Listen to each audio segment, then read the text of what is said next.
Marcus had always been different. While his siblings rushed through their homework and participated in every extracurricular activity available, he preferred to sit by his bedroom window, watching the world go by and thinking. His parents saw this as laziness. His older brother Jake, who was valedictorian and star quarterback, called him a dreamer. His sister Emma, who juggled 3 part-time jobs while maintaining a 4.0 GPA in college, said he lacked ambition. "Marcus, you'll never amount to anything if you don't start applying yourself," his father would say during their weekly family dinners. "Look at your siblings. They're go-getters. They have drive. You just sit there." His mother would nod in agreement, adding, "Honey, we're worried about you. You're too lazy for success. Life doesn't reward people who just coast by." Marcus would listen to these conversations, feeling the familiar sting of their words, but something inside him knew they were wrong. He wasn't lazy. He was observant. He was thinking. He was processing the world in a way that others couldn't understand. While Jake was memorizing football plays and Emma was cramming for exams, Marcus was noticing patterns, studying human behavior, and asking questions that nobody else seemed to care about. In high school, his grades were average. Not because he couldn't do better, but because the traditional education system felt suffocating to him.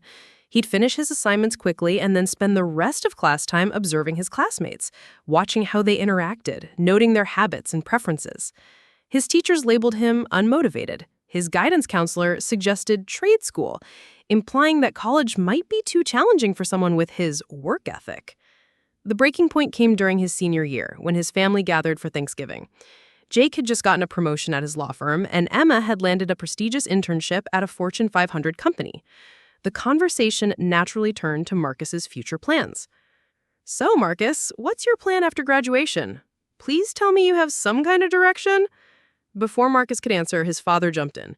"We're still trying to figure that out. Marcus has always been, let's just say he's not as driven as his siblings. We're hoping he'll find something that doesn't require too much initiative." The table erupted in laughter, and Marcus felt his cheeks burn with embarrassment. That night, lying in bed, he made a decision. He was going to prove them all wrong, but he was going to do it his way. After graduation, while his family expected him to struggle to find direction, Marcus surprised them by getting accepted to a state university. He chose a major in digital media and communications, which his family dismissed as not a real degree. They assumed he'd picked the easiest path possible. But Marcus had a plan. During his first semester, while other students were partying or cramming for exams, he was studying something entirely different. He spent hours analyzing social media trends, watching YouTube videos, and understanding what made content go viral. He noticed that most successful content creators weren't necessarily the most talented or educated. They were the ones who understood human psychology and timing. He started small, creating content during his spare time. His first YouTube channel was about productivity hacks for people who felt overwhelmed by traditional success metrics. It barely got any views for months. His family, when they found out, rolled their eyes. "Of course, Marcus is trying to make money from sitting in front of a computer all day. This is exactly what we expected." But Marcus persisted. He analyzed every failed video, studied every comment, and slowly began to understand the algorithm. He realized that his years of observing people, of understanding what motivated them and what frustrated them, was actually his superpower. He could anticipate what content would resonate before it became obvious to everyone else. In his sophomore year, something shifted. One of his videos about why being called lazy might actually be your strength unexpectedly exploded. It gained hundreds of thousands of views in a week. The comment section was filled with people sharing their own stories about being misunderstood, about having different approaches to life that didn't fit traditional molds. Marcus realized he had tapped into something bigger than he initially understood. There were millions of people like him, people who had been told they weren't ambitious enough, weren't driven enough, weren't successful in the traditional sense, but who had unique perspectives and valuable insights to share. He expanded his content strategy, creating videos about alternative paths to success, unconventional career advice, and finding motivation when traditional systems failed. His subscriber count grew steadily, and with it, his ad revenue. But Marcus was smarter than just relying on YouTube ads. He leveraged his growing audience to create digital courses, started affiliate marketing, and began offering consulting services to other content creators. His family remained skeptical. "It's just a phase," his father would say. "Real careers have stability, benefits, health insurance. This internet stuff is just a hobby." By his junior year, Marcus was making more per month than his father's annual salary. He had diversified his income streams, created multiple successful channels, and had built a personal brand that companies were eager to partner with. He had turned his supposed weakness, his tendency to sit back and observe rather than immediately act, into his greatest strength. The transformation in this family's attitude didn't happen overnight.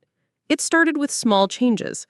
His parents stopped making jokes about his lazy nature at family gatherings. His siblings began asking genuine questions about what he did for work. When Jake's law firm went through layoffs and he was stressed about job security, he quietly asked Marcus for advice about building alternative income streams. The real turning point came during Marcus's senior year, when his family faced a financial crisis. His father's company downsized, and his mother's part-time job wasn't enough to cover their mortgage payments. Emma was struggling with student loan debt, and Jake's law firm had frozen salary increases due to the economic downturn. Marcus didn't hesitate. He quietly paid off his parents' mortgage, covered Emma's student loans, and helped Jake start his own legal consulting practice with digital marketing strategies that Marcus designed for him. He did all of this without fanfare, without requiring acknowledgement, and without making anyone feel indebted to him. The family dinner conversation was different after that. His father, a man who had always equated success with traditional markers like titles and steady paychecks, looked at his youngest son with new eyes. "Marcus," he said quietly, "I owe you an apology. We all do. We thought we knew what success looked like, but you figured out something we didn't even know existed." His mother tearfully admitted that she had been wrong to label him as lazy. "You weren't unmotivated. You were just motivated by different things. You saw opportunities where we saw problems. You found solutions where we saw obstacles." Marcus smiled, feeling a mixture of vindication and compassion for his family. He realized that their criticism hadn't come from malice. It had come from fear. They were afraid he would struggle in a world that seemed to reward only certain types of people. They had been trying to push him toward what they believed was safety, not understanding that true security came from adapting and innovating. Today, Marcus runs a multi-million-dollar digital empire. His YouTube channels have millions of subscribers, his online courses have helped thousands of people build alternative careers, and his consulting business works with major corporations to understand emerging digital trends. He employs a team of 12 people, including Jake, who left his law firm to become Marcus's legal advisor and business partner. But perhaps the most satisfying part of his success isn't the money or the recognition. It's the messages he receives daily from people who felt like outcasts in traditional systems, people who were told they weren't lazy enough, too unfocused, or too different to succeed. They write to tell him that his content helped them realize that there isn't just one path to success, and that sometimes the qualities that make you different are exactly the qualities that will make you extraordinary. Emma now works part-time for Marcus's company while pursuing her own passion project, a nonprofit that helps young people explore non-traditional career paths. She often tells people that her little brother taught her that intelligence isn't just about following established rules, sometimes it's about knowing when to break them. His father has become one of his biggest supporters, often sharing Marcus's videos with his friends and proudly telling anyone who will listen about his son's unconventional but remarkable success. "I used to think there was only one way to build a good life. Marcus taught me that the best way is often the way nobody else has tried yet." The family still gathers for weekly dinners, but now the conversations are different. Instead of criticism and concern, there's curiosity and celebration. Instead of pressure to conform, there's encouragement to innovate. And Marcus, the boy who was once called too lazy for success, sits at the head of the table knowing that sometimes the greatest strength is having the patience to find your own way, even when everyone else insists you're going in the wrong direction. The success that followed wasn't without its challenges. As Marcus's business grew beyond his wildest expectations, he encountered obstacles that his family's traditional career paths had never prepared any of them for. The digital landscape was constantly shifting, algorithms changed overnight, and what worked one month might be completely irrelevant the next. During his first major setback, when YouTube changed its monetization policies and his ad revenue dropped by 60% overnight, Marcus felt the familiar voice of doubt creeping in. Maybe his family had been right all along. Maybe this wasn't sustainable. Maybe he was just lucky, and now his luck was running out. He called Emma, who had become his closest confidant since the family dynamics had shifted. "I'm thinking maybe I should have listened to Dad," he admitted during their late-night phone call. "Maybe I should have gotten a traditional job with a steady paycheck." Emma laughed, but not mockingly. "Marcus, do you remember what you told me when I was stressed about my internship? You said that setbacks aren't failures, they're redirections. You adapted then, and you'll adapt now." That conversation sparked something in Marcus. Instead of seeing the revenue drop as a failure, he saw it as an opportunity to diversify even further. He had been too dependent on a single platform, and this setback was forcing him to think bigger. He spent the next 3 months completely restructuring his business model. He launched a subscription-based platform where his most dedicated followers could access premium content, exclusive workshops, and direct mentoring sessions. He created partnerships with other content creators, building a network that was stronger than any individual channel. He developed a mobile app that gamified personal development, combining his understanding of human psychology with technology. But perhaps most importantly, he began documenting his setback and recovery process in real time. His vulnerability about facing challenges resonated with his audience even more than his success stories had. People connected with the real, unfiltered journey of building something meaningful while dealing with uncertainty and fear. The response was overwhelming. His subscriber base grew by 300% in 6 months. His new business model was generating more revenue than his original YouTube strategy ever had. But more than that, he was building something that felt more substantial, more meaningful than just entertaining videos. His success began attracting attention from major media outlets. Forbes featured him in their 30 under 30 list. Harvard Business School invited him to speak about non-traditional entrepreneurship. Silicon Valley venture capitalists started reaching out, wanting to invest in his growing digital education empire. During one particularly surreal week, Marcus found himself on a panel at a major business conference alongside CEOs of Fortune 500 companies. The moderator introduced him as the young entrepreneur who turned observation into a multi-million-dollar business. Sitting there, wearing a simple hoodie while the other panelists wore expensive suits, Marcus felt the weight of how far he had come. After the panel, a woman approached him. She was in her 50s, impeccably dressed, and introduced herself as the CEO of a major consulting firm. "I've been following your work. My own son is a lot like you were. He's creative, thoughtful, but my husband and I keep pushing him toward traditional success metrics. Your story is making me reconsider everything we've been telling him." These conversations became more frequent. Parents would approach Marcus at events, sharing stories about their children who didn't fit traditional molds. Teachers would email him about students who seemed disengaged, but were actually processing information differently. HR professionals would ask for his insights on identifying unconventional talent that traditional recruitment methods missed. Marcus realized that his personal journey had accidentally created something much larger than a business. He had become a voice for a generation of people who felt displaced by rapidly changing economic realities, who were seeking alternatives to career paths that no longer guaranteed security or fulfillment.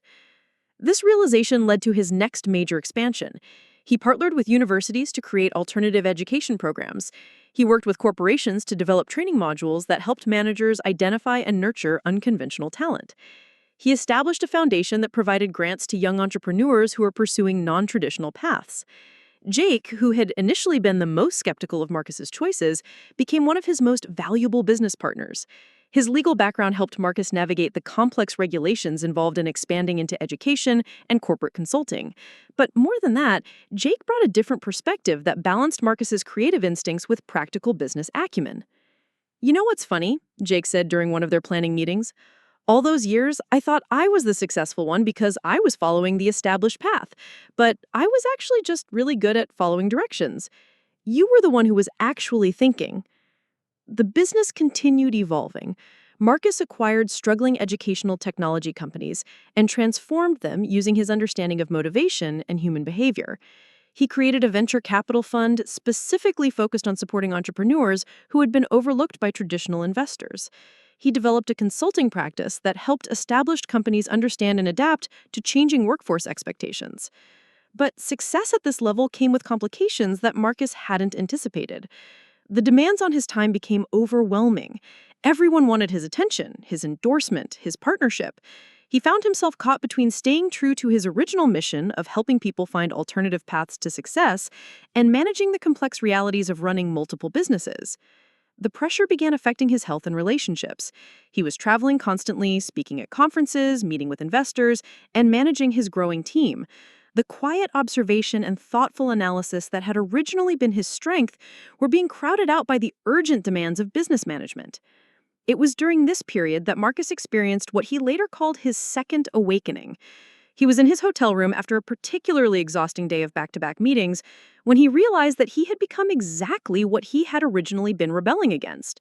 He was so busy being successful that he had stopped being himself. That night, he made a decision that surprised everyone, including his family.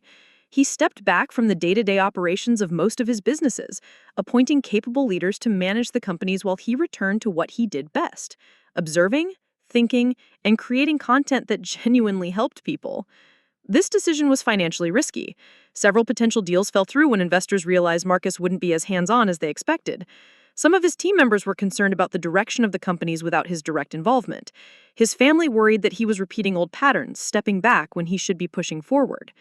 But Marcus had learned to trust his instincts. He restructured his entire approach, keeping only the projects that aligned with his core mission and felt sustainable long-term. He sold several of his companies to focus on the ones that brought him energy rather than draining it.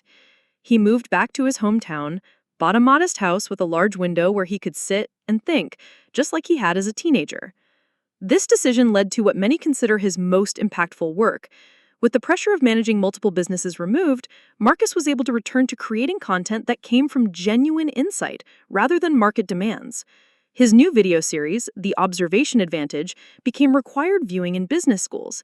His book, The Power of Seeming Lazy, topped bestseller lists and was translated into dozens of languages. But perhaps most importantly, he was happy. The anxiety and overwhelm that had characterized his period of rapid expansion disappeared. He was making less money than at his peak, but he was creating more value. He was helping more people, influencing more positive change, and feeling more aligned with his authentic self. His family, who had watched his journey with a mixture of pride and concern, finally understood what Marcus had always known about himself. Success wasn't about accumulating as much as possible as quickly as possible. It was about finding sustainable ways to contribute value while maintaining your essential self. His father, now retired, often visited Marcus at his home office. They would sit together by the large window, sometimes talking, sometimes just thinking. "I used to worry that you weren't ambitious enough," his father said during one of these visits. "Now I realize you were the most ambitious of us all. You were ambitious enough to define success for yourself instead of letting others define it for you." Emma had taken over the leadership of Marcus's foundation and was expanding its reach internationally. Jake had become a successful entrepreneur in his own right, using the principles Marcus had taught him to build a law practice that specialized in helping other non-traditional businesses navigate legal challenges.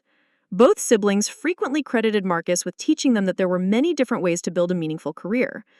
The weekly family dinners continued, but now they often included Marcus's team members, his mentees, and other entrepreneurs who had become part of his extended professional family. The conversations were rich with ideas, collaborations, and mutual support. The family that had once worried about Marcus's lack of direction had become a hub of innovation and alternative thinking. Marcus's influence extended far beyond his immediate circle. Universities began incorporating his methodologies into their curricula. Major corporations hired him to help them identify and develop unconventional talent. Government agencies consulted with him on policies that could better support entrepreneurship and innovation. But he remained grounded in his original mission. Every week, he still created content for people who felt like outsiders in traditional systems. He still responded personally to messages from young people who had been told they were too lazy, too unfocused, or too different to succeed. He still believed that some of the most valuable insights came from people who approached problems differently than everyone else. Years later, when asked to speak at his high school graduation as the keynote speaker, Marcus stood at the same podium where he had once been dismissed as unmotivated. Looking out at the audience, he saw his old guidance counselor, several former teachers, and classmates who had gone on to various forms of traditional success. "I was told I was too lazy for success," he began, his voice carrying across the silent auditorium. And in many ways, that was true. I was too lazy to do things that didn't make sense to me. I was too lazy to pursue goals that other people had set for me. I was too lazy to follow paths that felt wrong, even when everyone assured me they were right. He paused, looking at the graduating students in front of him. But I wasn't too lazy to pay attention. I wasn't too lazy to think deeply about problems that others ignored. I wasn't too lazy to persist when my approach didn't immediately work. And I wasn't too lazy to help others once I figured out how to help myself. The applause was thunderous, but Marcus was already thinking about his next project. He had been observing trends in artificial intelligence and automation, noticing patterns that others seemed to be missing. He was seeing opportunities for people to create value in ways that hadn't existed before. He was excited about the possibility of helping another generation of lazy people discover that their different approach to the world might be exactly what the world needed. As he left the school that day, Marcus reflected on the journey from that confused teenager who didn't fit traditional molds to the successful entrepreneur and thought leader he had become. The path hadn't been straightforward, and it certainly hadn't been what anyone expected, but it had been authentic, sustainable, and ultimately more fulfilling than any traditional measure of success could have provided. He drove home to his window, his thinking space, ready to observe the world and discover the next insight that might help someone else realize that being different wasn't a disadvantage to overcome, but an advantage to embrace. The years following Marcus's high school speech marked a period of unprecedented growth, not just in his business ventures, but in his understanding of the broader implications of his work. What had started as a personal journey to prove his family wrong had evolved into a movement that was quietly reshaping how society viewed success, productivity, and human potential. The first major indication that his influence was reaching beyond individual success stories came when the World Economic Forum invited him to lead a session on the future of work and non-traditional talent. Marcus found himself in Davos, surrounded by world leaders, central bankers, and CEOs of multinational corporations, discussing how the global economy could better harness the potential of people who didn't fit conventional molds. During his presentation, Marcus shared data that his team had been collecting for years. They had tracked thousands of individuals who had been labeled as underperformers, lazy, or unmotivated in traditional settings, only to become highly successful when they found environments that matched their natural working styles. The numbers were staggering. These misfits were creating jobs at 3 times the rate of traditionally successful individuals, generating innovations that were disrupting entire industries, and reporting significantly higher levels of life satisfaction. We're not just talking about individual success stories, Marcus explained to the assembled leaders. We're talking about a massive untapped resource. Every organization, every economy, every society has people whose potential is being systematically overlooked because we're using outdated metrics to evaluate human capability. The response was immediate and intense. Within weeks of his presentation, Marcus was fielding calls from government officials who wanted to redesign their education systems, corporate leaders who wanted to overhaul their hiring practices, and venture capitalists who wanted to identify the next generation of unconventional entrepreneurs. But with this expanded influence came new responsibilities and challenges that Marcus hadn't anticipated. He was no longer just helping individuals find their path, he was being asked to help reshape entire systems. The weight of this responsibility was both exhilarating and terrifying. One of the most significant opportunities came from an unexpected source. The Department of Education reached out to Marcus with a proposal that would fundamentally change how he operated. They wanted to fund a nationwide pilot program that would implement his methodologies in public schools across the country. The goal was to identify and nurture students who were struggling in traditional academic environments but showed potential for different types of intelligence and creativity. The project, which Marcus named the Observation Initiative, would require him to work directly with educators, administrators, and policymakers at a scale he had never attempted. It meant training thousands of teachers to recognize and develop unconventional talent, creating new assessment tools that could measure different types of intelligence, and building support systems for students who had previously been written off as unmotivated or incapable. Marcus spent months deciding whether to accept the project. The scope was enormous, a potential for failure was high, and success would require him to navigate complex bureaucratic systems that operated very differently from the entrepreneurial world he was comfortable with.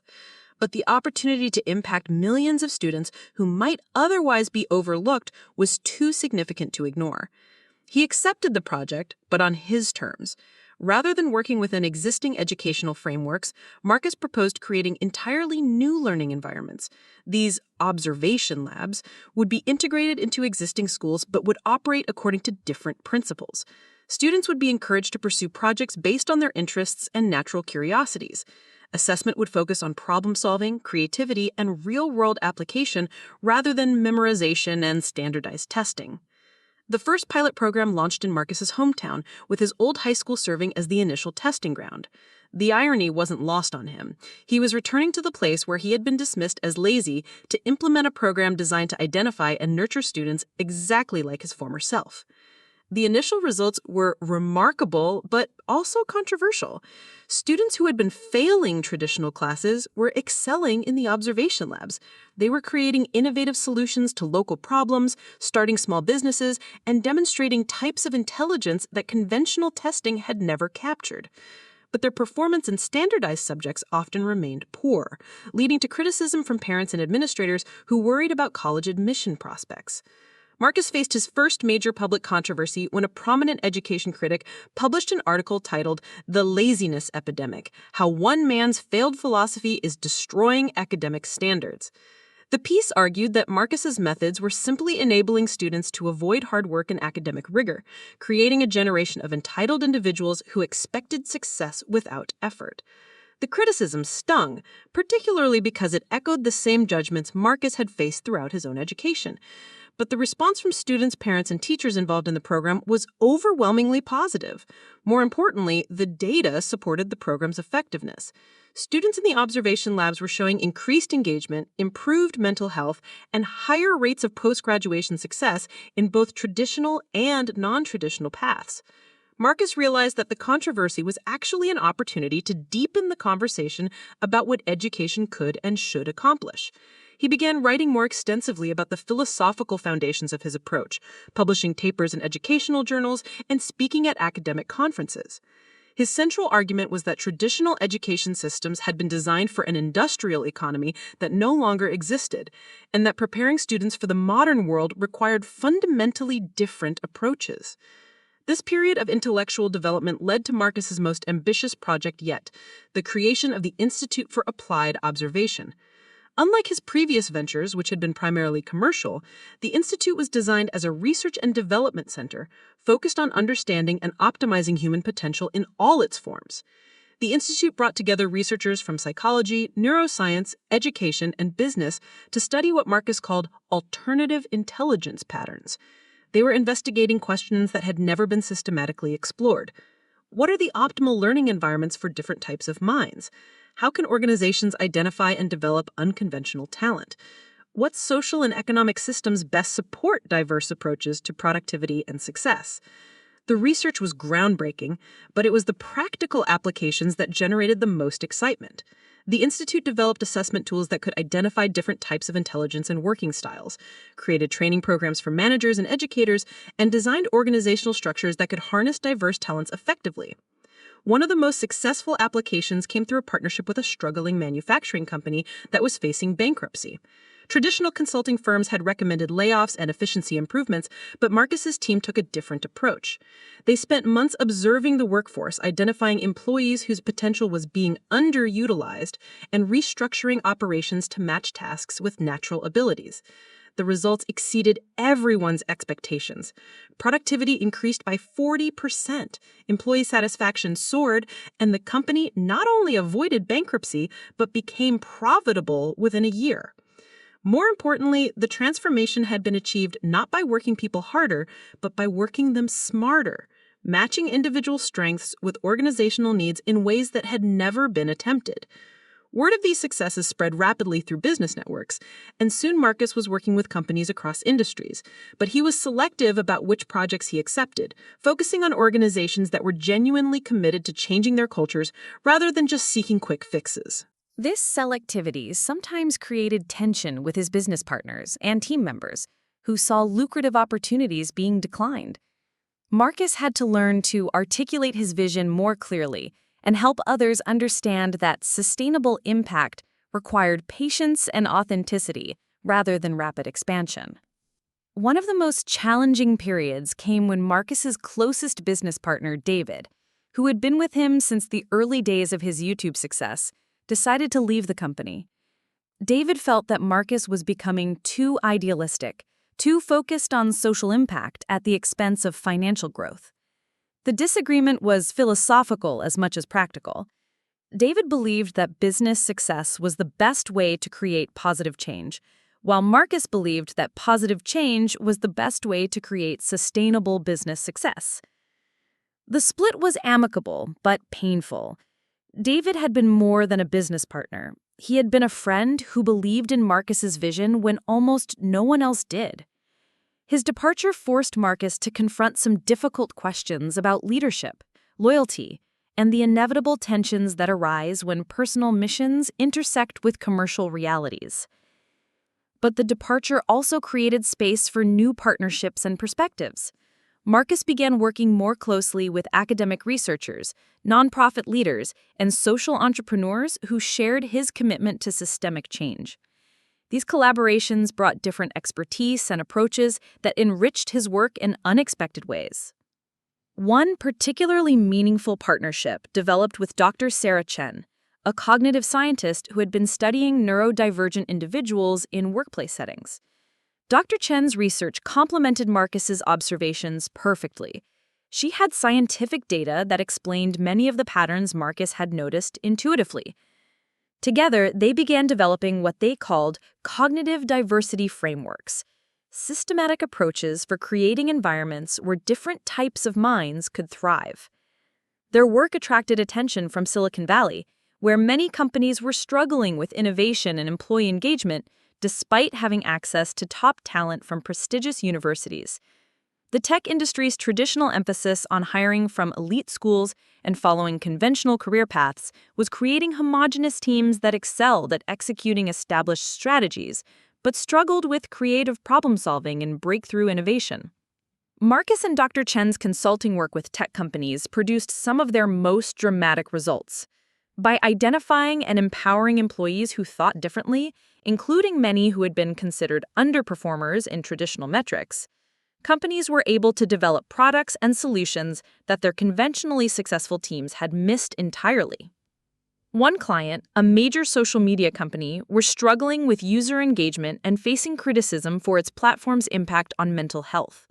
Traditional approaches had focused on algorithmic improvements and content moderation, but Marcus's team identified employees who understood human psychology and social dynamics in ways that weren't reflected in their job titles or performance reviews. These employees, many of whom had been overlooked for promotions despite having valuable insights, were given resources to develop new features focused on genuine human connection rather than addictive engagement. The resulting changes not only improved user satisfaction, but also generated new revenue streams that hadn't been previously considered. The success of these corporate transformations led to Marcus being invited to speak at technology conferences, business schools, and leadership retreats around the world. But he was careful to maintain focus on the human impact rather than just the business outcomes. His message was always centered on the potential that existed in every individual, regardless of whether they fit conventional definitions of talent or motivation. During this period, Marcus also faced personal challenges that tested his principles in new ways. His mother was diagnosed with early-onset dementia, a devastating development that required the family to make difficult decisions about care and support. The woman who had once worried about Marcus's lack of ambition was now struggling with basic daily tasks, and the family dynamics that had been so transformed by Marcus's success were shifting again. Marcus found himself becoming the primary caregiver coordinator, using his organizational skills and financial resources to ensure his mother received the best possible care. But the experience also reminded him of the fragility of all human achievement and the importance of relationships that transcended professional success. The caregiving responsibilities forced Marcus to step back from some of his professional commitments, a decision that initially frustrated him but ultimately provided valuable perspective. He realized that his understanding of human potential had been primarily focused on productive capacity, but that true human value encompassed much more than economic contribution. This realization influenced his next major project, the development of lifelong value frameworks that recognized and supported human worth across all stages and conditions of life. The frameworks were designed to help organizations, communities, and families create environments where people could contribute meaningfully regardless of their current capabilities or circumstances. The project attracted attention from healthcare organizations, senior living facilities, and disability rights advocates who had been struggling with systems that undervalued people based on productivity metrics. Marcus's approach offered practical tools for recognizing and nurturing different types of contribution, from the wisdom of experienced workers to the creativity of people with cognitive differences. As his mother's condition progressed, Marcus spent more time at the family home, often working from the same window where he had spent so many hours as a teenager. His father, now in his 70s, would join him in the evenings, and they would talk about life, success, and what really mattered in the end. "You know," his father said during one of these conversations, "I used to think success meant climbing a ladder, getting to the top of something that other people had built. But watching you, I realized that real success might be building your own ladder, or maybe building bridges instead of ladders." These philosophical discussions influenced Marcus's thinking about legacy and long-term impact. He began developing what he called generational impact strategies, approaches to success that created value not just for current stakeholders, but for future generations. This meant considering environmental sustainability, social equity, and knowledge transfer in all business and personal decisions. The strategies were implemented first in Marcus's own companies, which became models for what he called regenerative business practices. Instead of extracting maximum value in the short term, these businesses were designed to strengthen the communities and ecosystems they operated within, creating conditions for ongoing prosperity rather than depleting resources for immediate gain. Jake, who had become increasingly involved in the family businesses, took the lead on implementing these practices. His legal background proved invaluable in navigating the complex regulatory and contractual issues involved in creating businesses that prioritized long-term value over short-term profits. Emma, meanwhile, had expanded the foundation's work internationally, developing programs that helped young people in developing countries identify and pursue non-traditional paths to economic empowerment. Her work was showing that Marcus's principles weren't limited to affluent societies, but could be adapted to help people create value and build meaningful lives regardless of their economic circumstances. The international expansion brought new challenges and insights. What worked in American contexts didn't always translate directly to other cultures and economic systems. Emma and her team had to learn to adapt Marcus's core principles while respecting local values and conditions. This process enriched their understanding of human potential and led to innovations that improved their domestic programs as well. One particularly successful international initiative was launched in rural Kenya, where traditional economic opportunities were limited, but young people showed remarkable creativity and resourcefulness. The program helped participants identify local problems they could solve using available resources, then provided minimal funding and extensive mentoring to help them develop sustainable solutions. The results were extraordinary. Participants created everything from improved farming techniques to mobile technology applications to community health programs. More importantly, they were demonstrating that entrepreneurship and innovation could thrive in environments that conventional economic development approaches had written off as lacking in potential. The success of these international programs attracted attention from development organizations, government agencies, and philanthropic foundations. Marcus found himself consulted on policy initiatives aimed at reducing poverty and promoting economic development through unconventional approaches. But he remained cautious about scaling too rapidly or accepting projects that didn't align with his core principles. He had learned from his earlier experiences that sustainable impact required deep understanding and authentic commitment rather than broad implementation of standardized solutions. This cautious approach was validated when several organizations that had tried to replicate Marcus's methods without understanding their underlying principles failed to achieve similar results. The failures reinforced Marcus's belief that his work was about changing mindsets and cultures, not just implementing new techniques or programs. As Marcus entered his 30s, he began reflecting more systematically on what he had learned and what he hoped to accomplish in the next phase of his career. The boy who had been called too lazy for success had built a global movement that was changing how societies understood and developed human potential. But he was also aware that the most important work was still ahead. The challenges facing the world, climate change, economic inequality, political polarization, technological disruption, required exactly the kind of unconventional. But perhaps most importantly, the strategy included a commitment to continuous learning and evolution. Marcus had learned that his greatest strength wasn't having all the answers, but being willing to observe, adapt, and grow in response to changing conditions and new insights. As he worked on these plans, sitting by his window and watching the world go by just as he had as a teenager, Marcus felt grateful for the journey that had brought him to this point. The criticism and doubt he had faced had forced him to develop resilience and authenticity. The success he had achieved had given him resources and influence to create positive change. But most importantly, the people he had met and worked with had taught him that human potential was far more diverse and abundant than any traditional system could recognize or develop.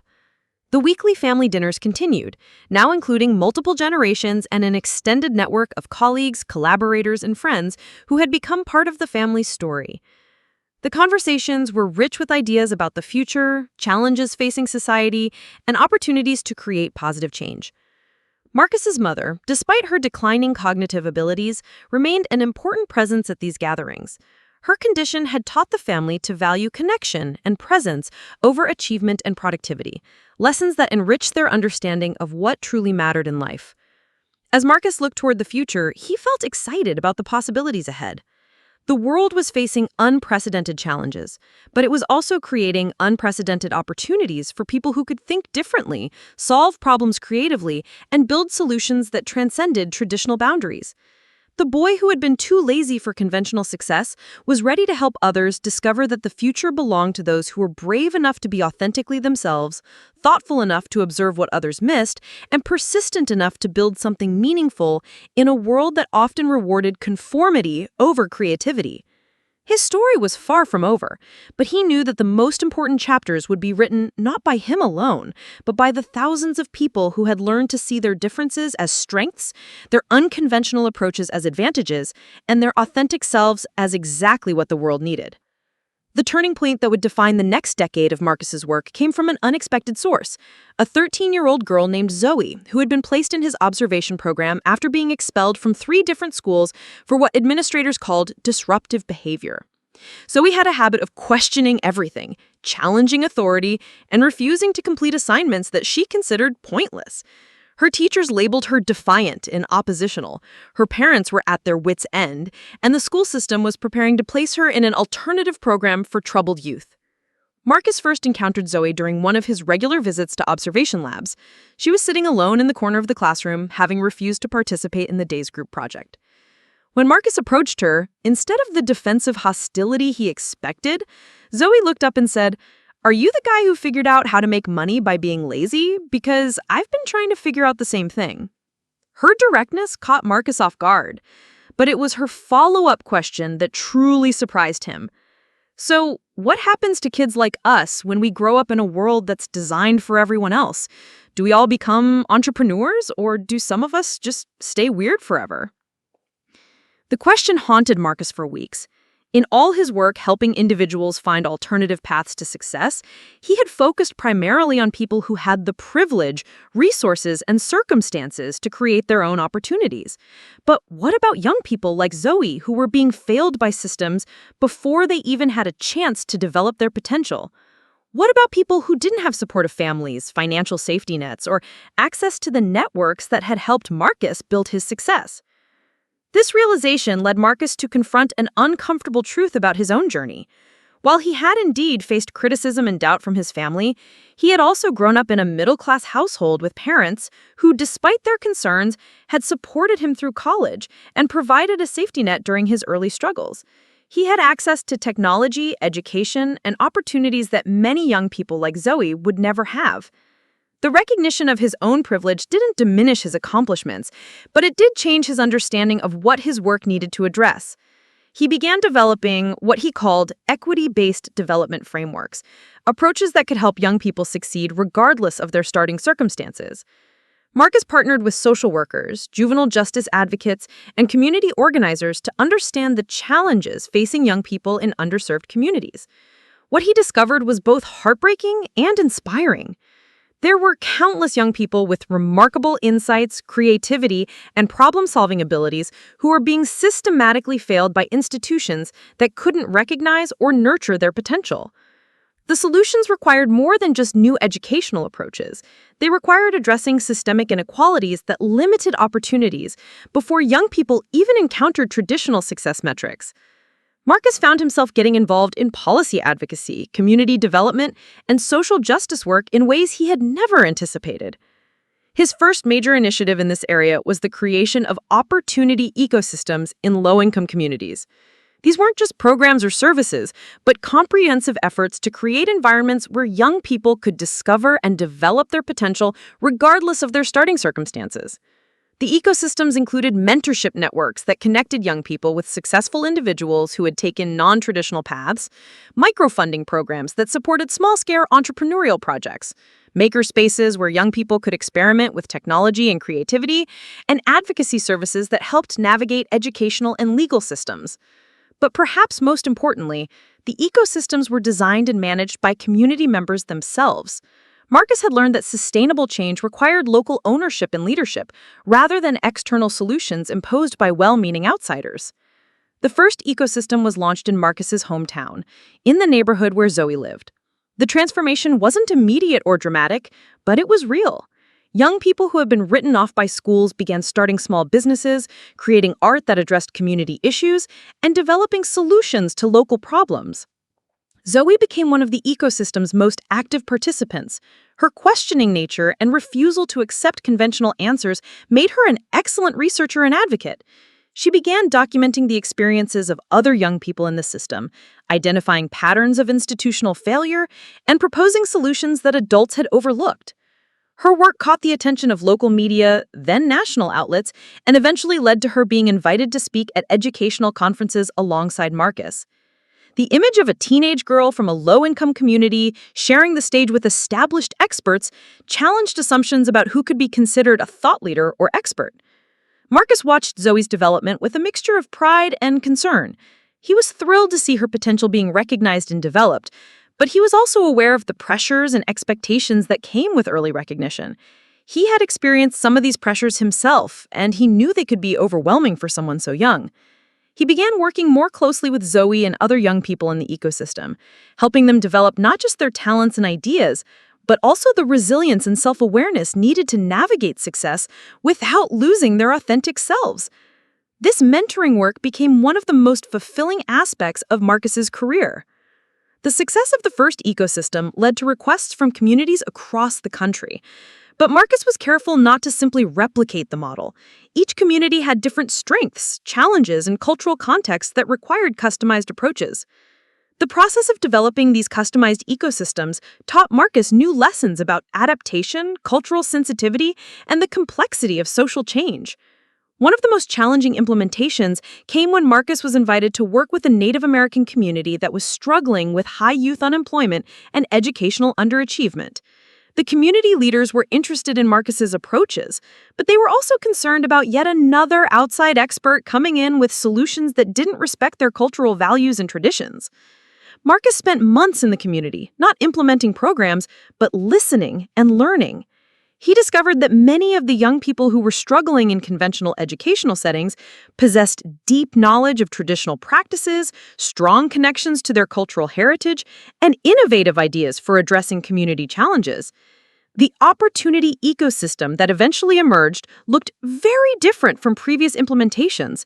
It was centered around traditional knowledge and cultural practices, with modern entrepreneurship and technology serving as tools for preserving and sharing heritage rather than replacing it. The young people in the community began developing businesses that combined traditional crafts with modern marketing techniques, creating educational programs that taught cultural knowledge through contemporary media, and building networks that connected their community with others facing similar challenges. The success of this project taught Marcus important lessons about the limitations of his own perspective and the importance of approaching each situation with humility and genuine curiosity rather than predetermined solutions. These experiences led to a significant evolution in Marcus's thinking about success and human potential.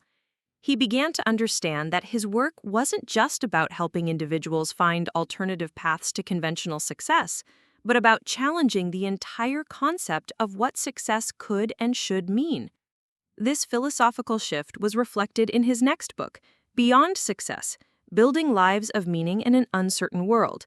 The book explored questions that went far beyond career and financial achievement, addressing fundamental issues about purpose, contribution, and human flourishing. The book resonated with readers who were experiencing what Marcus called success exhaustion, the feeling of having achieved conventional markers of accomplishment while still feeling unfulfilled and disconnected from meaningful purpose. These were often high-achieving individuals who had followed traditional paths to success but found themselves questioning whether their achievements were bringing them or society any real value. Marcus began receiving invitations to work with executive teams, professional organizations, and leadership groups who were grappling with these deeper questions. His workshops and consulting work evolved to address not just professional development, but personal meaning and authentic leadership. One particularly impactful engagement came when Marcus was asked to work with a group of senior executives at a major pharmaceutical company who were struggling with ethical conflicts between their personal values and corporate practices. The company was highly profitable and successful by traditional metrics, but many of the executives felt they were contributing to problems rather than solutions. Through a series of intensive workshops, Marcus helped the executives examine their assumptions about business success, explore alternative models for creating value, and develop strategies for aligning their personal values with their professional roles. The process was challenging and sometimes contentious. Some executives ultimately decided to leave the company to pursue work that felt more meaningful. Others stayed but worked to change the company's practices from within. A few discovered that their conflicted feelings were based on misconceptions about their company's impact and found renewed purpose in their existing roles. The pharmaceutical company case study became a model for what Marcus called values-based leadership development, helping successful individuals and organizations examine whether their definitions of success were actually serving their deeper purposes and values. This work attracted attention from business schools, leadership institutes, and professional organizations that were recognizing the need for new approaches to executive development. Marcus began teaching courses and developing curricula that integrated personal meaning with professional effectiveness. But the most significant validation of this approach came from an unexpected source.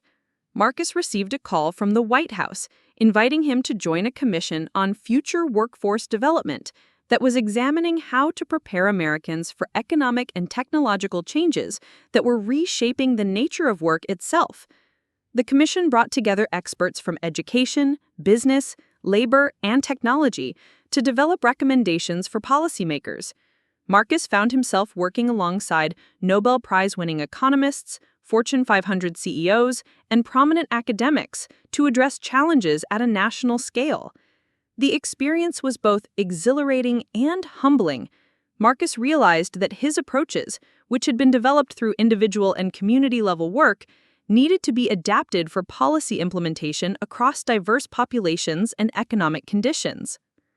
The Commission's final report included several recommendations based on Marcus's work, including proposals for alternative credentialing systems that could recognize diverse types of skills and intelligence, funding for community-based entrepreneurship programs, and tax incentives for companies that demonstrated genuine commitment to employee development and community impact. But the most significant outcome of the commission work was Marcus's recognition that systemic change required sustained political engagement. Individual and community-level success stories, while important and meaningful, weren't sufficient to address the scale of challenges facing society. This realization led Marcus to his most controversial decision yet. He announced his intention to run for political office. The news surprised everyone, including his family and closest collaborators. Marcus had always been focused on working around and outside political systems rather than engaging with them directly. But Marcus had come to believe that his approaches to identifying and developing human potential could only reach their full impact through policy implementation. He decided to run for a Senate seat with a platform focused on economic opportunity, educational reform, and what he called human potential maximization. The campaign was unlike anything voters had experienced. Instead of traditional rallies and speeches, Marcus held observation sessions where he would spend hours in communities listening to residents describe their challenges and aspirations. Rather than proposing predetermined solutions, he would work with community members to identify locally relevant approaches. His campaign attracted an unusual coalition of supporters: young people who had been failed by traditional systems, entrepreneurs who had built unconventional businesses, educators who were frustrated with standardized approaches, and workers who felt undervalued by current economic structures. All found something compelling in Marcus's message. But the campaign also faced significant opposition. Critics argued that Marcus's lack of political experience made him unqualified for office. Traditional business leaders worried that his focus on alternative success metrics would undermine economic competitiveness. Some educators and academics dismissed his approaches as unproven and potentially harmful. The most challenging criticism came from within his own movement. Some of Marcus's longtime supporters felt that political engagement would compromise the authenticity and independence that had made his work effective. They worried that the necessities of political compromise would force him to abandon the principles that had guided his success. Marcus himself struggled with these concerns. Political campaigns required making promises about specific policies and outcomes in ways that felt foreign to his usual approach of observation, adaptation, and organic development. The pressures of fundraising, media relations, and coalition building were demanding skills and approaches that didn't align naturally with his strengths. The turning point came during a particularly difficult debate when Marcus's opponent challenged him to provide specific metrics for measuring the success of his proposed policies. Marcus's initial response was hesitant and unclear, leading to criticism that he was unprepared for the practical realities of governance. That night, Marcus sat by his window at home feeling discouraged and questioning his decision to enter politics. His father, now in his 80s and showing signs of his own cognitive decline, joined him as he often did in the evenings. "You know," his father said, after they had sat in comfortable silence for a while, "I've been thinking about something. When you were young, we worried that you didn't know how to compete. But now I realize that you've never been competing with other people. You've been collaborating with the world to find better ways of doing things." The insight crystallized something Marcus had been struggling to articulate. His work had never been about competing within existing systems or proving that his approaches were better than alternatives. It had been about expanding the range of possibilities available to individuals and communities. This realization led to a significant shift in his campaign strategy. Instead of trying to compete according to traditional political rules, he began articulating a vision for what governance could look like if it were based on collaboration, observation, and adaptive problem-solving, rather than predetermined ideologies and adversarial competition. The new approach resonated with voters who were frustrated with conventional politics. Marcus's polling numbers began improving, and his fundraising increased as people responded to his message of authentic leadership and innovative problem-solving.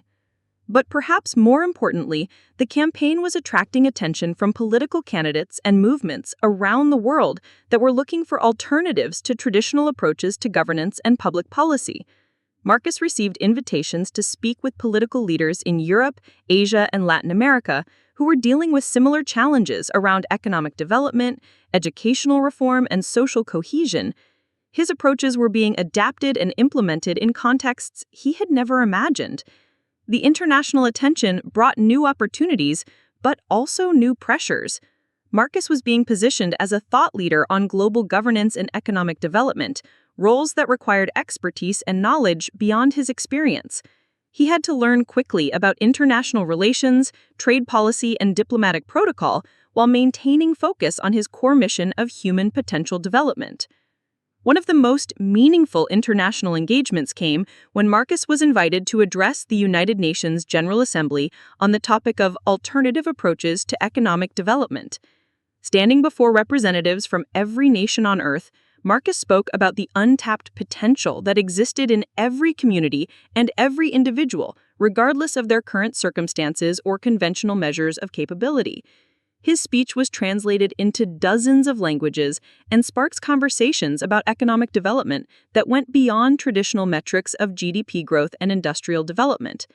Several developing nations began implementing pilot programs based on Marcus's community ecosystem models. But the most significant impact of his international work was the recognition that the challenges he had been addressing in American communities were universal human challenges. The tendency to undervalue unconventional thinking, the systematic exclusion of certain types of intelligence, and the narrow definitions of success that limited human potential existed across cultures and economic systems. This recognition led to the establishment of the Global Human Potential Initiative, an international network of researchers, practitioners, and policymakers working to implement alternative approaches to development and education worldwide.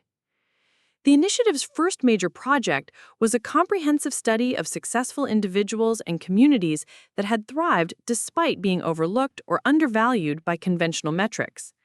The research involved thousands of participants across 6 continents and generated data that challenged fundamental assumptions about how human potential develops and how societies can best support individual and collective flourishing. The results of the study were published as a landmark report that influenced policy discussions in dozens of countries. But for Marcus, the most meaningful outcome was the stories of individual transformation that emerged from the research process. One story that particularly moved him came from a rural farming community in Bangladesh, where young women had been systematically excluded from economic opportunities. Through the research process, these women had been encouraged to document their knowledge of sustainable agriculture, water management, and community organization.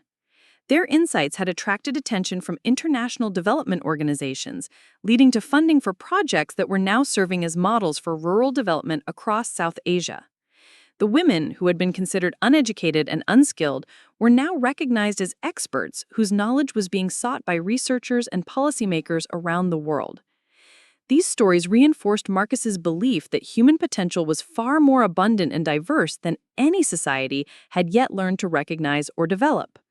But they also highlighted the enormous waste that occurred when individuals and communities were prevented from contributing their unique capabilities to addressing shared challenges. As Marcus's Senate campaign entered its final phase, he was leading in the polls but facing increased scrutiny and opposition. His unconventional approach to politics had attracted supporters, but it had also created uncertainty about how he would actually govern if elected. The decisive moment came during the final debate when Marcus was asked directly whether his approaches could work at the scale and complexity required for effective governance. Instead of providing a conventional political answer, Marcus did something unprecedented. He acknowledged the uncertainty. "I don't know if everything I've learned working with individuals and communities will translate directly to governing at the state or national level," he said, "but I do know that our current approaches aren't solving the problems we face. I believe that the biggest risk isn't trying something different, it's continuing to use methods that we already know aren't working."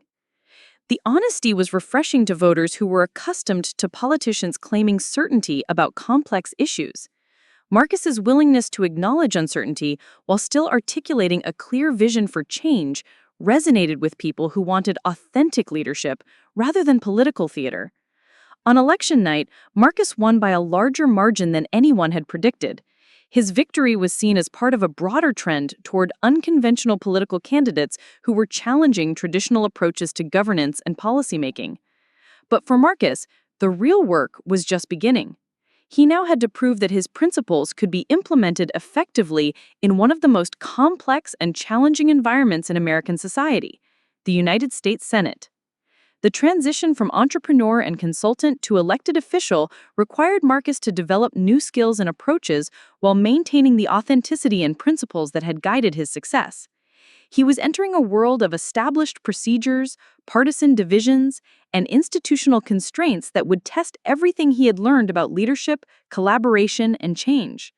As Marcus prepared to take office, he reflected on the journey that had brought him from a teenager dismissed as too lazy for success to a United States senator elected on a platform of maximizing human potential. The path had been unexpected, challenging, and often difficult, but it had also been authentic to his values and vision. Sitting by his window one final time before moving to Washington, Marcus felt both excitement and apprehension about the challenges ahead. He was about to discover whether the principles that had transformed individual lives and communities could also transform the institutions that shaped society itself. The boy who was too lazy to follow conventional paths was now responsible for helping create new paths that could serve millions of people. It was the ultimate test of everything he had learned about the power of observation, authentic leadership, and the unlimited potential that existed when people were encouraged to be genuinely themselves. Marcus's first day in the Senate chamber was unlike anything he had experienced. The weight of tradition was palpable. The mahogany desks that had been used by generations of senators, the formal protocols that governed every interaction, and the awareness that decisions made in this room affected millions of lives. As he took his oath of office, Marcus felt the gravity of the responsibility he had accepted, but also a quiet determination to bring his principles to this most traditional of institutions. His first challenge came immediately. New senators were traditionally expected to remain quiet during their initial months, observing established procedures and gradually building relationships with senior colleagues. But Marcus's entire approach was based on active observation and authentic engagement, not passive compliance with hierarchy. During his first committee hearing on education policy, Marcus did something that startled his colleagues. Instead of asking the expert witnesses prepared questions designed to advance predetermined positions, he genuinely listened to their testimony and asked follow-up questions based on what he had heard. His questions revealed inconsistencies in conventional approaches and highlighted perspectives that the committee had never considered. Senator Patricia Hawkins, a 20-year veteran who chaired the Education Committee, approached Marcus after the hearing. "That was either very refreshing or very dangerous," she said with a wry smile. "I haven't decided which yet." Marcus realized that his approach to politics would need to be more strategic than his previous work. In business and community development, he could implement changes directly or work with willing partners. In the Senate, every initiative required building coalitions, navigating institutional procedures, and overcoming entrenched interests that benefited from existing systems. His first major legislative initiative focused on what he called the Alternative Pathways Recognition Act, a bill that would provide federal funding for educational programs and credentialing systems that recognize diverse forms of intelligence and skill development. The bill was based directly on his years of work with observation labs and community ecosystems. The legislation faced immediate opposition from multiple directions. Conservative senators worried that it would undermine academic standards and create confusion in hiring practices. Liberal senators were concerned that it might be used to justify reduced funding for traditional education programs. Education lobbyists, representing textbooks and testing organizations, saw it as a threat to established revenue streams. But Marcus had learned patience and persistence from his years of building unconventional businesses. He began what he called deep listening sessions with his Senate colleagues, spending hours in one-on-one conversations to understand their concerns, priorities, and the pressures they faced from their constituents.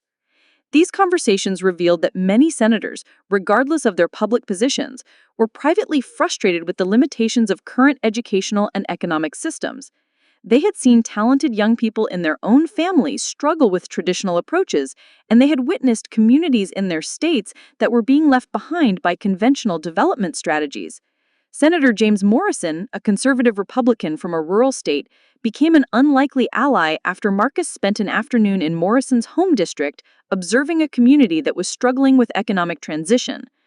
Marcus's approach to identifying local assets and developing indigenous solutions resonated with Morrison's emphasis on local control and individual responsibility. "You know what I like about your approach?" Morrison told Marcus during a private meeting. "You're not trying to tell people what they should want or how they should live. You're helping them figure out how to build the lives they actually want with the resources they actually have." This bipartisan appeal became Marcus's greatest political asset. His policies weren't easily categorized as liberal or conservative because they were based on practical observation rather than ideological frameworks. This confused some political commentators, but appealed to senators who were tired of partisan gridlock.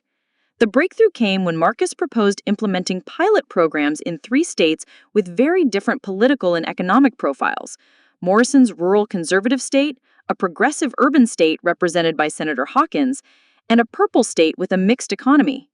Each pilot would be customized to local conditions, but would test the same core principles of recognizing and developing diverse forms of human potential. The pilot program approach allowed skeptical senators to support the legislation without committing to nationwide implementation of unproven concepts. It also provided Marcus with opportunities to demonstrate results rather than just arguing theoretical benefits. The Alternative Pathways Recognition Act passed with unexpected bipartisan support, making Marcus one of the few first-year senators to have major legislation enacted. But the real test would be whether the pilot programs could deliver the outcomes Marcus had promised. Marcus insisted on taking a hands-on approach to implementing the pilots, spending weeks in each state working directly with local administrators, educators, and community leaders. This intensive involvement was unusual for a senator, but essential for ensuring that the programs reflected his actual methodologies rather than bureaucratic interpretations of them. The rural pilot in Morrison's state focused on agricultural innovation and small business development. Marcus worked with local farmers, craftspeople, and entrepreneurs to identify traditional knowledge and skills that weren't recognized by conventional economic development programs. The program provided microfunding and mentorship for projects that combine traditional practices with modern technology and marketing. One of the most successful projects involved a group of elderly farmers who had developed innovative approaches to sustainable agriculture through decades of experimentation. Their methods had been dismissed by agricultural extension agents as unscientific, but Marcus's team helped them document and test their approaches systematically. The results were remarkable. The farmers' methods not only produced higher yields with lower environmental impact, but also required less capital investment than conventional approaches. Agricultural universities began studying their techniques, and the farmers started consulting with other communities facing similar challenges. The urban pilot in Senator Hawkins' state took a different approach, focusing on technology entrepreneurship and creative industries. Marcus worked with community colleges, maker spaces, and local businesses to create pathways for young people who had been unsuccessful in traditional academic settings but showed aptitude for hands-on problem-solving and innovation. The program identified young people who had been labeled as having learning disabilities or behavioral problems, but who possessed strong spatial intelligence, mechanical aptitude, or creative abilities. Instead of trying to force them into conventional academic frameworks, the program provided them with resources to develop their natural strengths into marketable skills. One participant, Maria Santos, had been failing in traditional high school despite obvious intelligence and creativity. The pilot program connected her with a local architect who needed help visualizing complex building designs. Maria's ability to think three-dimensionally and her intuitive understanding of spatial relationships made her incredibly valuable to the firm. Within 2 years, Maria had earned architectural drafting certification, started her own consulting business, and was making more money than many of her classmates who had gone to college. More importantly, she had found work that felt meaningful and used her natural abilities rather than fighting against them. The Purple State pilot focused on economic transition, helping communities that had been dependent on declining industries identify new opportunities based on existing assets and capabilities. Marcus worked with former manufacturing workers, displaced coal miners, and struggling small business owners to develop new economic activities that built on their experience and knowledge. The most successful project involved a former steel town where Marcus helped residents recognize that their deep understanding of metallurgy, precision manufacturing, and quality control made them ideal candidates for emerging industries like renewable energy equipment production and advanced manufacturing. Instead of trying to attract outside companies with tax incentives, the community developed its own manufacturing cooperative that produced components for wind turbines and solar panel installations. The cooperative not only provided employment for displaced workers, but also generated profits that were reinvested in community development projects. The success of the pilot programs generated national attention and requests from other states to implement similar initiatives. But Marcus was careful not to expand too rapidly or claim that his approaches were universal solutions.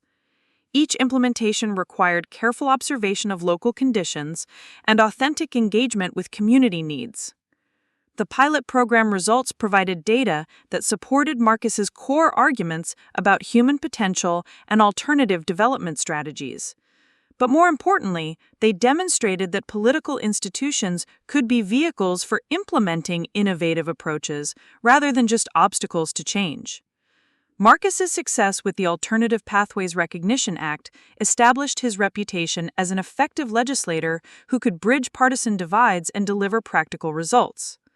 Other senators began seeking his collaboration on issues ranging from economic development to healthcare policy.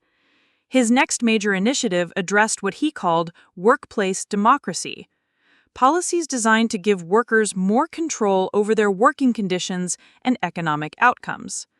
The concept emerged from his observations of successful businesses that had implemented alternative management structures and his work with communities that had developed cooperative economic models. The workplace democracy legislation included provisions for employee ownership programs, alternative work arrangements that accommodated different productivity styles, and management training that emphasized collaboration and human development rather than traditional command and control approaches. The business community's response was mixed. Some large corporations opposed the legislation as interference with free enterprise, while others, particularly companies that had worked with Marcus previously, supported it as a way to improve productivity and employee satisfaction. The most compelling support came from small businesses and startups that had already implemented many of the proposed practices.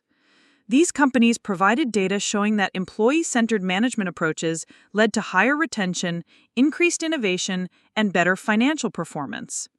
Marcus also leveraged his relationships with international businesses and governments that had implemented similar policies.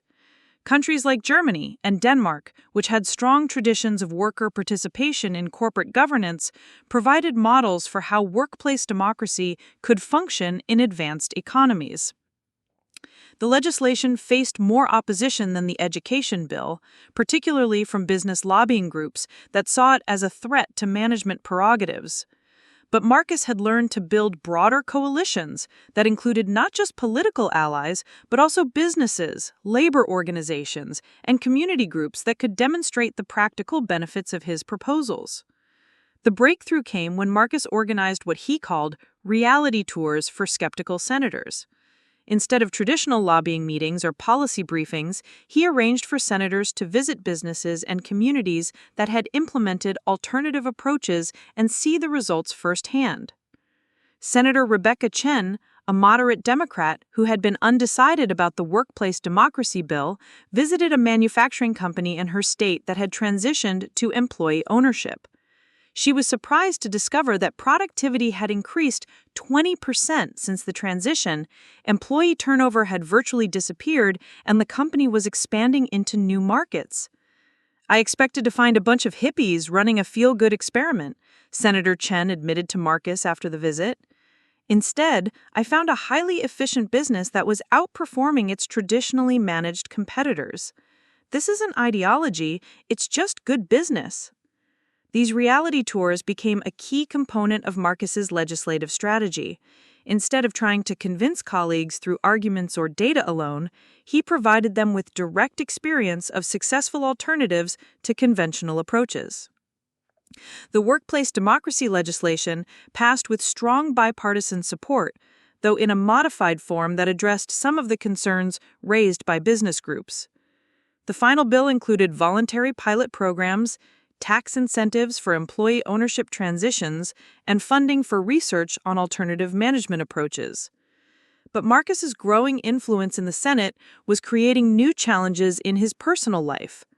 The demands of legislative work, travel to his home state, and increasing requests for speaking engagements and media appearances were consuming more time than he had anticipated. His mother's condition had continued to deteriorate, requiring more intensive care that Marcus wanted to provide personally. His father, now showing early signs of cognitive decline himself, needed increasing support. The weekly family dinners that had been so important to Marcus's sense of grounding were becoming difficult to maintain. Emma, who had been managing the family foundation while Marcus focused on political work, approached him with concerns about the sustainability of his current pace. "You're trying to do everything," she told him during one of their increasingly rare private conversations. "But you taught us that success isn't about doing everything, it's about doing the right things in the right way." Marcus realized that his political success was tempting him to abandon some of the principles that had guided his earlier achievements. The pressure to respond to every request, accept every invitation, and take on every important cause was pulling him away from the deep observation and authentic engagement that had been the foundation of his effectiveness. He made a difficult decision to step back from some of his external commitments and refocus on the work that only he could do. This meant declining lucrative speaking engagements, turning down media appearances, and disappointing organizations that wanted his endorsement or participation. The decision was particularly difficult because many of the requests came from groups that were doing important work aligned with his values. Young entrepreneurs wanted his mentorship, communities requested his consultation, and international organizations sought his expertise on development issues. But Marcus had learned that sustainable impact required saying no to good opportunities in order to focus on the most important ones. He developed what he called impact criteria for evaluating requests. Would his participation create lasting change? Could the work be done effectively by others? Did the opportunity align with his unique strengths and capabilities?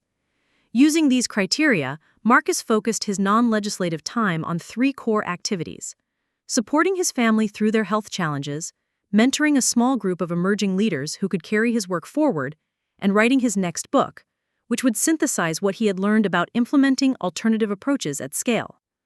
The book, titled Governing for Potential, Democracy, Leadership, and Human Flourishing, became his most influential work yet. Unlike his previous books, which had focused primarily on individual and community development, this book addressed systemic change in institutional transformation.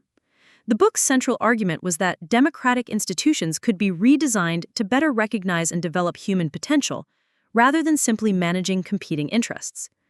Marcus outlined specific reforms to electoral systems, legislative procedures, and government operations that could make governance more responsive to citizen needs and more effective at solving complex problems.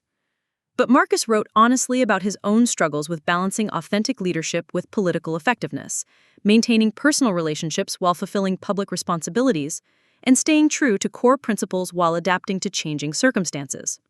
The book's publication coincided with Marcus's 3rd year in the Senate, a period when his influence on national policy was becoming significant. His pilot programs had led to expanded funding for alternative education and economic development initiatives. His workplace democracy legislation was being implemented in hundreds of businesses across the country. His approaches were being studied and adapted by political leaders internationally. But perhaps most importantly, Marcus was changing the culture of the Senate itself. His emphasis on authentic listening, collaborative problem-solving, and evidence-based policymaking was influencing how other senators approached their work. Senator Hawkins, who had become one of Marcus's closest collaborators despite their different political backgrounds, reflected on these changes during a committee hearing. 5 years ago, our debates were about who was right and who was wrong, she observed. Now, thanks to Senator Marcus's influence, we're more likely to ask what's working and what isn't. It's a subtle shift, but it's making us more effective. This cultural change was reflected in legislative outcomes. The Senate was passing more bipartisan legislation, and the bills that were enacted were more likely to include provisions for evaluation, adaptation, and improvement based on results rather than rigid implementation of predetermined approaches. Marcus's influence was also extending beyond the Senate chamber. His regular observation sessions in his home state had become models for citizen engagement that other senators were adapting for their own constituencies. His staff training programs, which emphasized listening skills and collaborative problem-solving, were being requested by congressional offices across the political spectrum. But the most significant validation of Marcus's approach came from an unexpected source. The President of the United States reached out to discuss implementing Marcus's methodologies at the federal executive level. President Sarah Williams, a pragmatic moderate who had won election on a platform of effective governance and bipartisan cooperation, had been following Marcus's work since his business consulting days. She was particularly interested in his approaches to organizational change and alternative performance metrics. "We have the most powerful government in the world, but we're still using management approaches that were designed for a different century. I want to explore how your principles might apply to federal agencies and executive decision-making." The conversation led to Marcus being appointed to chair a commission on government innovation and human-centered policymaking. The commission was tasked with examining how federal agencies could better recognize and develop the potential of their employees while more effectively serving citizen needs. As Marcus walked out of the Oval Office that day, his phone buzzed with congratulatory messages from family, colleagues, and former mentors. But the message that made him smile came from his father. "The President of the United States just asked my lazy son to help fix the government. I think we owe you an apology that's about 30 years overdue." Marcus paused on the White House steps, looking out at the bustling streets of Washington, D.C. The boy who had been dismissed as too unmotivated for success was now earning more in a single consulting contract than his entire extended family made combined.